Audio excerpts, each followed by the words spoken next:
This is the Greg Bedard Patriots Podcast with Nick Cattles.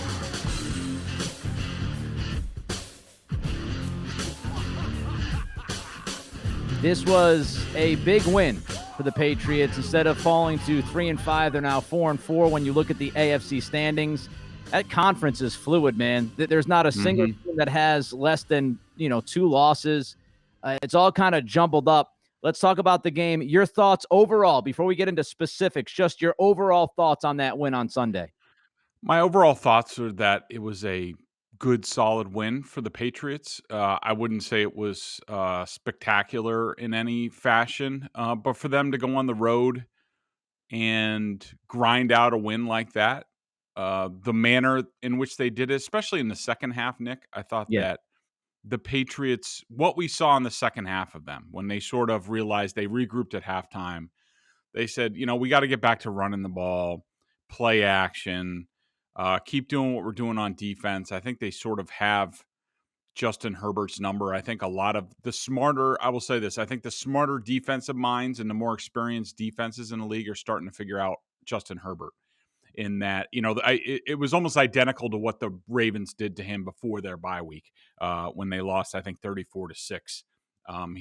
Him and the receivers are having some issues getting on the same page against good defenses, and I thought the Patriots continued that, and I think, for a while, they're just going to be a team that the Chargers are going to have a lot of issues with. But I thought that what we saw in the second half, that's basically what we've talked about since the get-go with this team. That at some point they were going to have to run the ball well. They were going to have to protect the rookie quarterback well.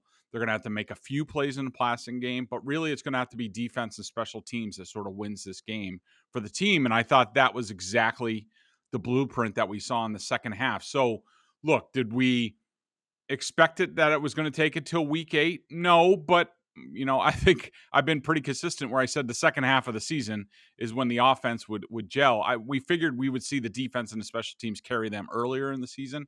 It didn't work out. Stuff happens in the NFL. But if combine this with the Jets game, this game now, the Panthers aren't great, but they're a tough team and they're going to give them issues. And so if they can start stacking success here, then we're like, okay, now the things are starting to fall into place. Now they're starting to be, a really tough football team like we figured they would. And better late than never. And like you said, because the AFC playoff picture is so jumbled, it was nice to get this victory. I don't think it was essential to their postseason dreams. I think this is going to go down to the end. I think 9-8 is going to get in the AFC. But for them to go out there and get this victory, definitely a good step in the right direction. Yeah, I was kind of puzzled at some of the things in the first half. Josh McDaniels' decision to kind of spread out the Chargers defense and throw the football a lot more than I expected. We talked about this last week. Yep. And I thought Damian Harris would get at least 20 to 25 touches. He was about there by the end of the day. In the first half, I thought they went away from the run a little too much. And like you said, they corrected that in the second half. Their defense, Greg, I thought was overall pretty damn good. And when you look at it, aside from the 75-yard run, which is a big play in the first half, a couple of guys messed up there. McCourty, Hightower, Carl Davis got tripped up. So a couple of cats were in position to make that play, and uncharacteristically, they failed to do so. But aside from that big play, the rest of that first half, there was nothing for the Chargers offense. And even through most of the third quarter into the early fourth. So I thought the defense stepped up. As far as looking forward now, just as a schedule-wise, because we'll talk more about this game, of course, but when you look at the schedule, you and I talked about this. I brought it up 2 weeks ago. This is the stretch. This was the stretch where the Patriots could kind of get ahead a little bit here. Tough loss against Dallas, tough loss against Tampa, tough loss against Miami. But then you had the stretch of games that we talked about, Jets, Chargers, Carolina, Cleveland, Atlanta. Looking at that, Greg, I thought the Chargers game was going to be the most difficult by far. And they win that game. They have a chance now. They have a chance to make a little bit of a run. They beat the Jets. They beat the Chargers. Now you look at Carolina, Cleveland, Atlanta. Can they keep this thing rolling a little bit? Yeah, I mean, you hope so. But I just hope, Nick, that and we know that Belichick is the best at this, that they don't that they don't still start to feel good about themselves and get a little inflated ego about what they've done. Because, look, the bottom line is, they've beaten the Jets twice, the Texans, and they beat a Chargers team who, yes, as of right now, it's a good win. I don't know if it's going to look that way a month ago. That's not to discount the win. I do think the Chargers are going to be in a little bit of a free fall here. But the point is, they just need to keep doing what they're doing, and they need to stack success and keep going in the upward direction. They haven't accomplished anything. They finally got back to 500 for the first time since they left that stadium on December 6th last year when they were 6-6. We know what happened after that. So all Belichick needs to do is look back at last year and say, we felt really good about ourselves after we left that stadium, and then we played in the same stadium on Sunday and got our ass kicked by the Rams, and the bottom fell out for us the rest of the way. And he needs to really pound that into the team, because you're right, they do have a chance to go on a run here and really sort of put themselves into position where if they can go on a run here, and the Titans just lost Derrick Henry, they have them coming up, and then the two game swing with Buffalo. The Patriots have a chance to really get themselves into a good position where they can be contenders, certainly playoff contenders in the AFC. We'll see about the AFC East, whether they're still in it when they get Buffalo coming up. But yeah, this is an important stretch for them. I just hope, because we've seen it before, they cannot have a letdown. You can think that the Panthers aren't that good. They're going to get Sam Darnold back this week. They're probably going to get Christian McCaffrey back. They're a different team with McCaffrey. Gilmore played really well last week for them. They're a little bit of a different team, so they got to keep plugging away. Look, the NFL is weird, and I know we play this game. We play this game all the time, right? Oh, well, the Patriots win against the Jets wasn't as, cute as you might have thought it was, or, the Chargers game might not look great a month from now. I just think we got to stop playing those games with the NFL. Look at the AFC. The Jets have beat Tennessee and Cincinnati, two of the supposed best teams in the conference. Who would have thought that was going to happen, right? The Patriots could have easily beaten Tampa and could have easily beaten Dallas if things went a certain way. You can glass half full, glass half empty this thing until you drop dead.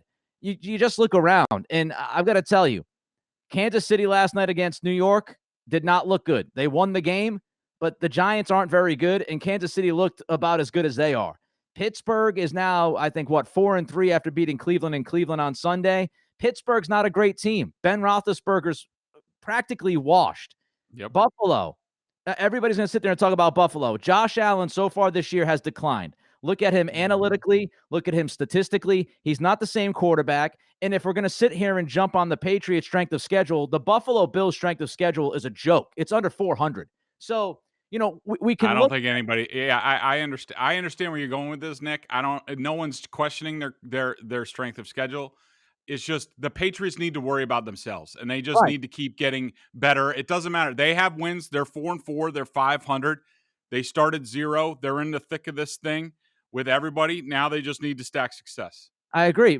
My point is this. I don't know how much people look at the other teams, right? Because we're centrally focused on the Patriots. Mm-hmm. My point is the Patriots are pretty much just like the rest of the AFC, especially with Tennessee losing Henry. Like, there's really no separation here. We can pick apart wins and losses all we want. The fact is, this conference, when you stack it up against the NFC, is not even close. I mean, you look at the NFC, the top 5 seeds have 2 losses or less. I mean, you've got Green Bay, you've got Green Bay, Arizona, you've got the Cowboys with 1 loss, you've got the Rams with 1 loss, the Saints have 2 losses, the Tampa Bay Buccaneers have 2 losses. In the AFC, there's an opening. So I think we can get deep into the weeds as far as, week in and week out. The point is, they've got a chance here, because I don't think anybody is running away with this conference. Let's talk about Mac Jones on Sunday.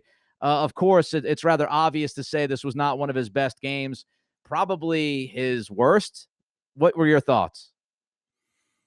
Yeah, I thought Mac Jones was he got sped up. I still don't know the reason. I have watched the offensive film. I have not watched all the defensive film. He just part of it, the the Chargers did come out and they did have a couple of really nice disguises early on. There were some pressure issues.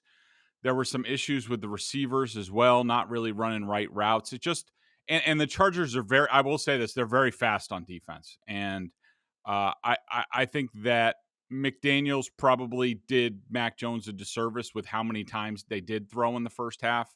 Yep. And not that Mac was all that much better in the second half when they did run the ball. I mean, he did make some key plays, and I thought the second half the formula looked like sort of like the 2001 Patriots, where it's just like, hey, we're going to win it on defense and special teams, and all the offense needs to do is possess the ball, take some time off the clock, make a few key conversions, cash in a few times, and that's our formula. And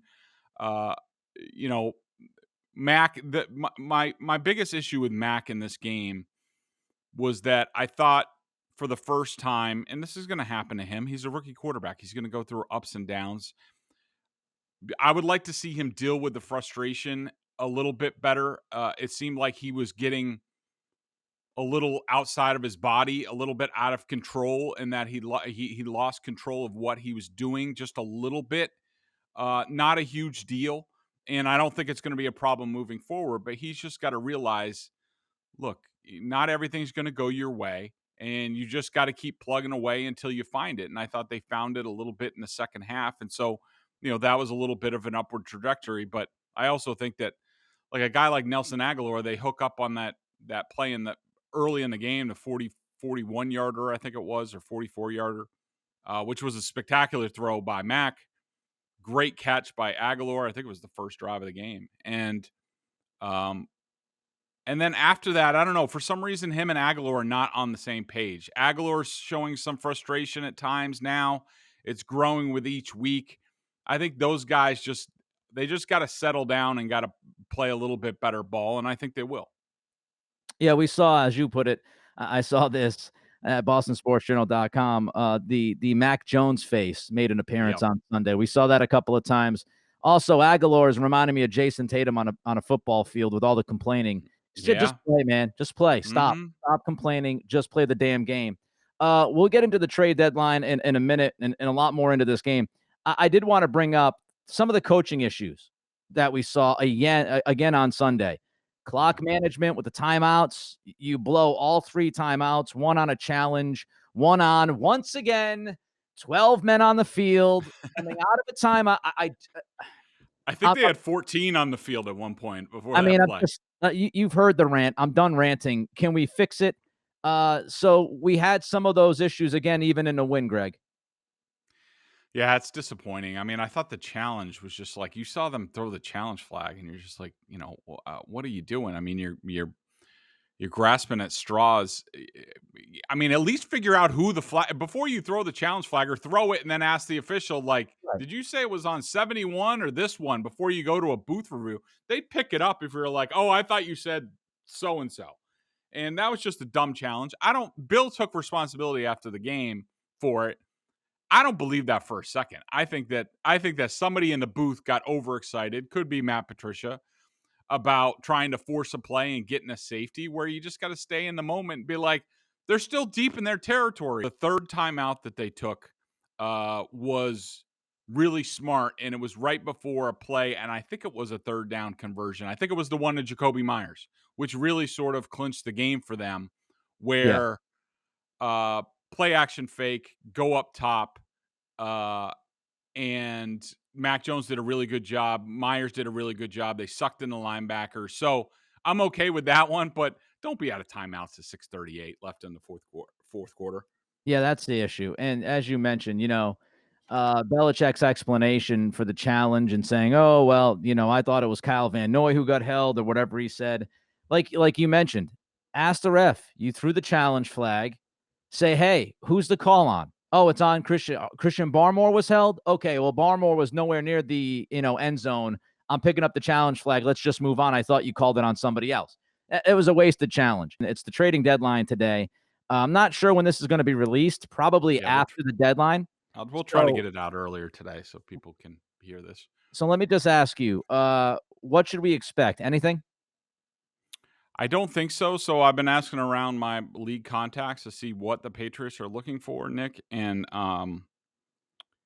you probably saw my email, but what if I've said in the past I want a slot receiver or maybe some sort of cornerback to help, but nothing big because you can't go out and trade more than what you got for Stephon Gilmore, which basically some used footballs with a 2023 6th-round pick. So I didn't really expect much, but the position that I'm hearing that the Patriots are looking for is defensive end. And I'm not talking about a pass rusher. I'm talking about a combo, two gap, do a little bit of everything, defensive end, which I thought was interesting. The more I think about it, it makes a little bit more sense. It doesn't make me think that Byron Cowart's coming back off of IR or PUP anytime soon because he would seem to give you that.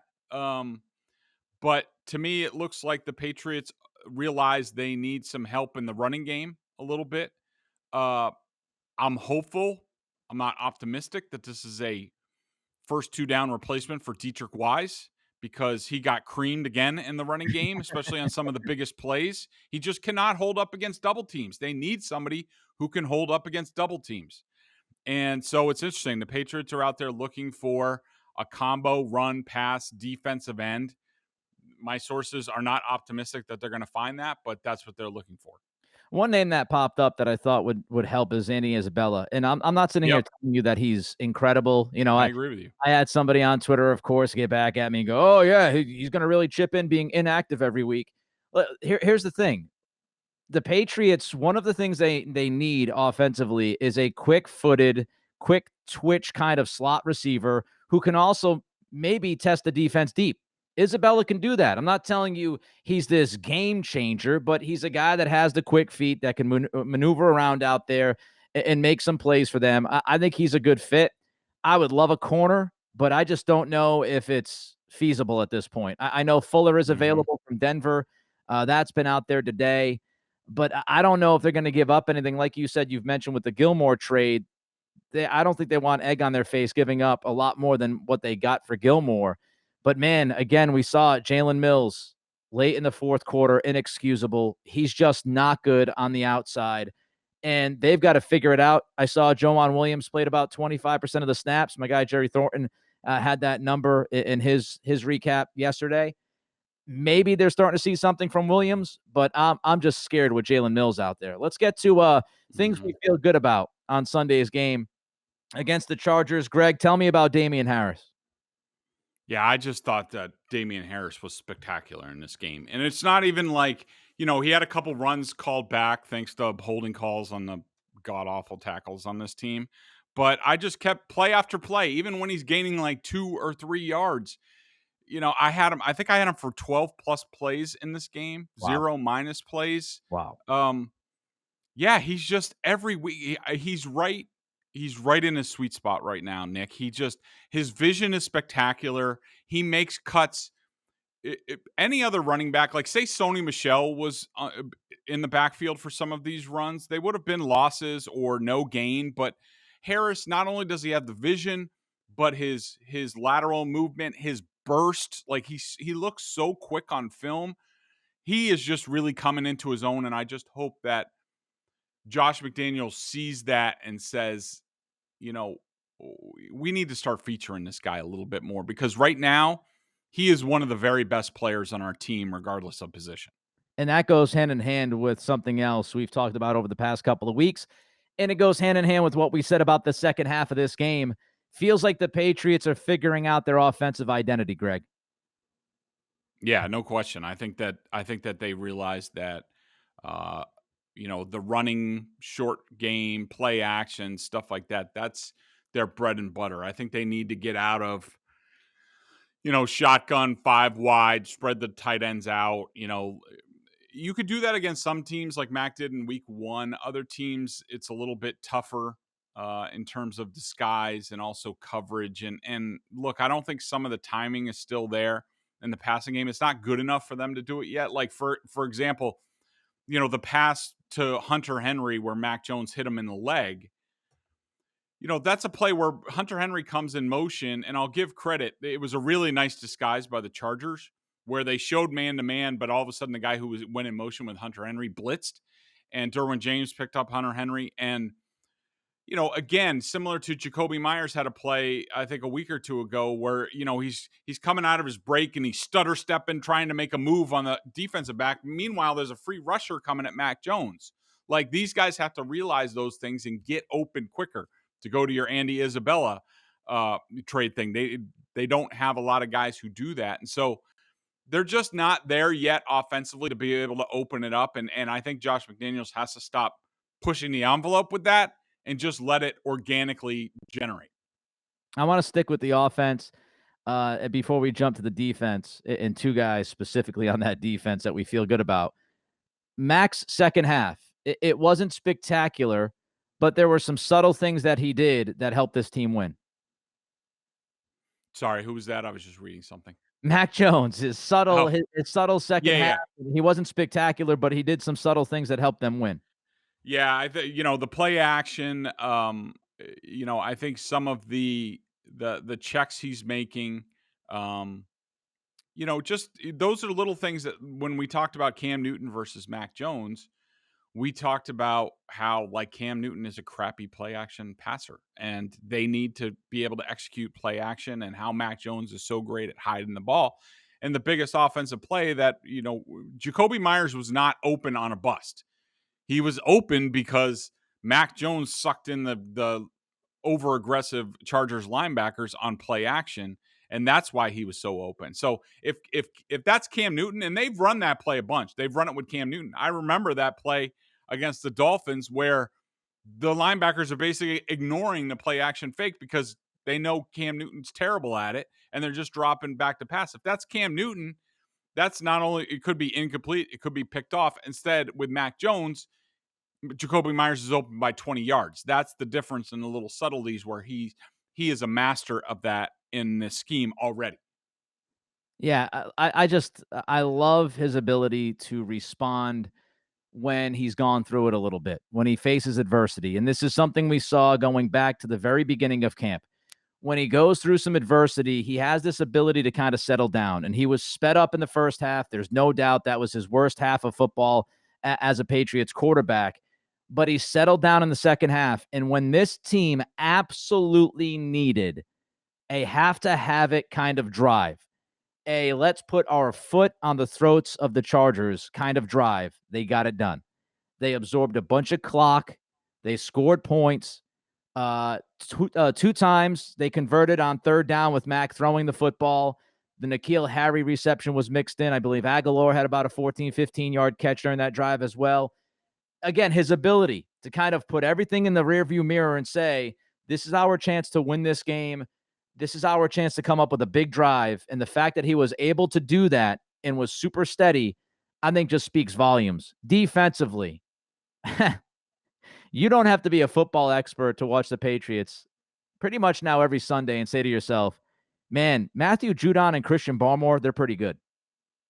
They're outstanding, and they're turning into a real dynamic inside-outside duo. I mean, people are talking about, and look, this is not meant to sound homerish, because I could see this happening on Twitter, and probably already has, where they're like, yeah, the Rams have Aaron Donald and who they just trade for? Von Miller. And Von Miller. Yeah, well, the Patriots have Christian Barmore and Matthew Judon. Like, look, I'm not saying that they're going to be the same, but I'll say they're building something somewhat similar. And, we've talked about it, Nick, ad nauseum, about the Patriots personnel and the lack of difference makers on different levels of this defense. And like, all of a sudden now you look at, teams are dedicating people to take care of Matthew Judon, which they should. And he's still making plays. He was all over the place with like 10 pressures in this game. And Barmore does the same. Last week, he was my number one. Once I get through the defensive film, he's probably going to be in my top three for this week. And, you put those two guys together, Adrian Phillips, if they can get him more on the second level as a linebacker, and then, a little bit more playmaking on the third level, all of a sudden you start to see a little bit more playmaking in this defense. And it starts with those two guys. And Barmore is getting better by the week. I'm a bit surprised that this has gone on with him from some of the reports from other teams and people out of Alabama that they thought it was going to be a slow go for him. It's been the complete opposite, and you got to tip your cap to the kid. I mean, a lot of people questioned whether his football IQ was going to be good enough for this scheme, and we know he had issues at Alabama. I don't see evidence of any of that on film this year so far, Nick. So tip of the cap to Christian Barmore. I think he's doing spectacular, and hopefully he keeps his head on right and keeps doing it, because he does have the potential to be an excellent player here for a long time. Head on right. What do you mean by that? Football wise, IQ. Well, just it's all focus. I think it's a little bit of everything. I mean, Nick, it's oftentimes what you'll see with young players in this league is like they're fine for like the first year, because really they go from college games to combine prep to workouts to to the NFL. Like basically, their off season is consumed with pre-draft prep, and then they go right into an NFL program, which, give Barmore credit, he went right into the Patriots program, has done good.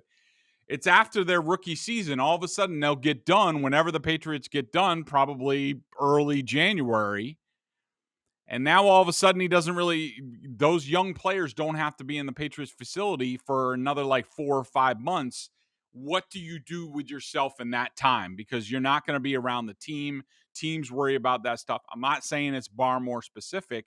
It's just any young player, you want to see how they react to being a professional, and you're just not sure until they go through it. All right, so we've gone through the things to feel good about. We had a list of things that you were worried about. We really hit most of them. I'll just ask you about one of them. We talked about Jones sped up and the Jones face and Aguilar. Isaiah Wynn, not getting much better?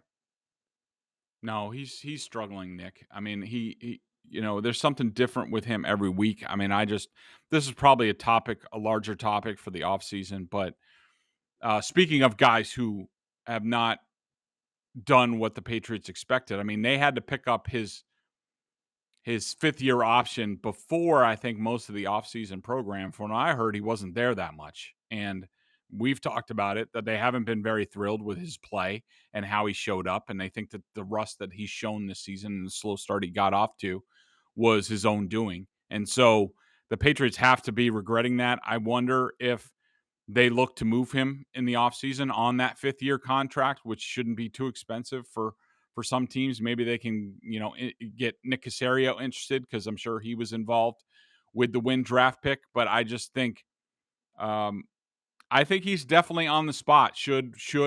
If Trent Brown ever come back, I think you got to look at that. I think you got to look in just playing Trent Brown at left tackle and just sitting Wynn outright. The worst calf strain in the history of calf strains, Trent Brown. Yep. Hopefully he's able to get back out there. Lightning round of 3 up, 3 down. Let's start with 3 up, Greg. Yeah, I think Adrian Phillips is kind of obvious with the 2 interceptions. Can I just say this? I know we've touched on this a couple times throughout the pod since we've done it. He's been so good since the Patriots signed him.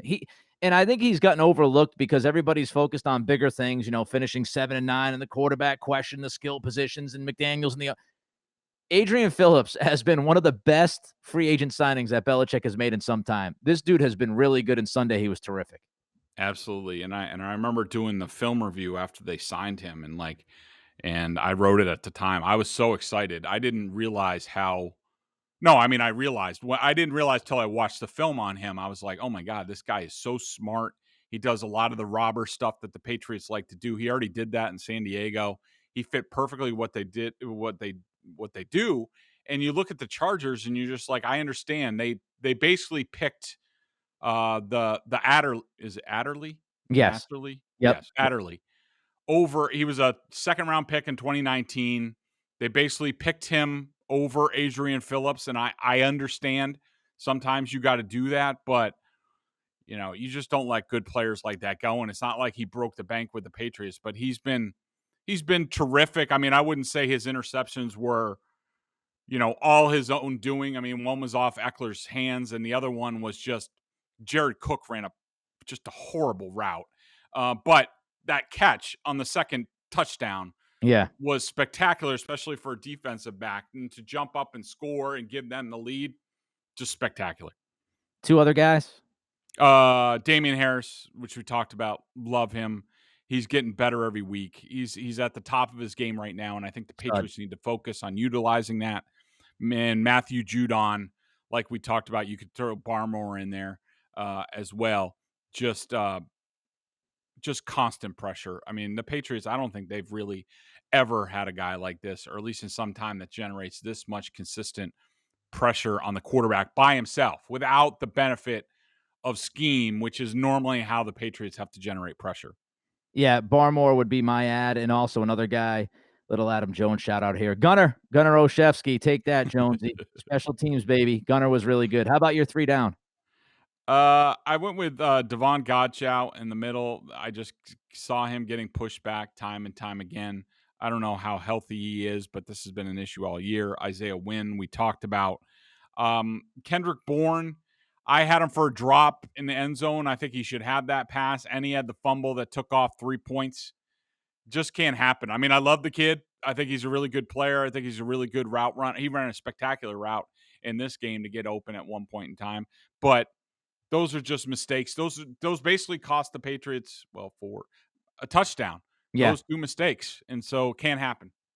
The Bourne drop is one of the things that will tie into the one thing I wanted to mention that we haven't talked about, and that was Josh McDaniels' red zone offense in the first half. I did not understand being inside the 5-yard line and running the football once with Damian Harris. I just didn't get it. And I thought it was even worse when they decided on 4th down to throw a fade to Jacoby Myers, of all people.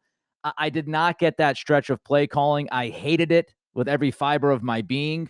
And you look at the rest of this game, aside from the Brandon Bolden, hey, we're going to try to go up the middle with Bolden on 3rd and short for the 3rd time, and it didn't work out finally.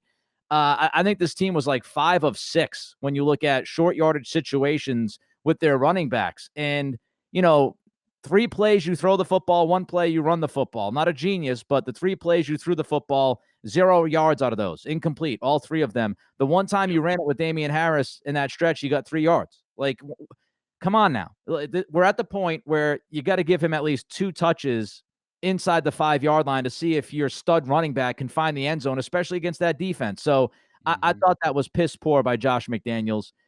He did get better in the second half. I'll give him credit for that, aside from that Bolden play that I said. But, most of all, that 4-down stretch, and then they also had a later stretch, which wasn't much better. The BostonSportsJournal.com member question of the day, $39.99 on the annual plan. If you want to read about the Celtics' disastrous start, you can do that. If you want to read about the Red Sox offseason, you can do that as well. Of course, they also break down the Bruins with Connor Ryan on the site too. And the Patriots, you get the best of the best. A ton of video analysis from Bedard on the coach's film, direct access to him in weekly chats. What question do we have today, Bedard? So we have one from my buddy Ben Badone Break 2021. It's a sort of a question/comment. And he said, Greg, you keep moving the goalposts on this team, and I'm all for it. I don't know how I'm moving the goalposts. With a solid effort today against a good team, why couldn't we continue moving forward? Excited to see this team battle the next 3 weeks on what appears to be a similar against similar 500-ish teams. I don't think I've moved the goalposts. I don't think I've look. I said I thought before the season my prediction was 11-6. I haven't come off that. I still think there's that potential for this team. If they get there, they get there. If they don't, they don't. And like I said, I'm almost always one game too optimistic with the Patriots, so it could be 10-7. It's almost like clockwork that I'm one game over every year on the Patriots. But look, like we talked about, there's no reason why they can't continue upward, and I think that's the most important thing. They've gotten to this point. They've sort of scratched and clawed. What's in the past is in the past. How they got here, some of their losses, some of their wins, it doesn't really matter. They went on the road. They beat a good, solid Chargers team that could go either way with this year. I really like Brandon Staley. I really like what he's doing defensively. Might take them some time. They have some things to figure out. They have to realize that some of the teams have figured out Justin Herbert, and they need to find a way to help him. But in terms of the Patriots, I thought this was a good, solid win. Now, can they keep stacking success? And this is another good opportunity on the road in Carolina. Do not take this team lightly. They play hard. They're very, very fast, especially on defense, which I'm a little bit worried about with this Patriots team. But they got to get ready, meet the challenge, because you can't go backwards now. You got to keep going forward if you want to be the team that we all think they can be. No guarantees, right? But when you look at this schedule, they have a legitimate opportunity. Carolina, Cleveland, Atlanta. If they take care of business, they can be 7-4. And who knows what 7-4 looks like in the AFC this year, the way the rest of this conference is playing. He's Greg. I'm Nick Cattles. It's the Greg Bedard Patriots Podcast with, guess what? Nick Cattles is back later this week to break down in depth that Carolina matchup. Until then, be good.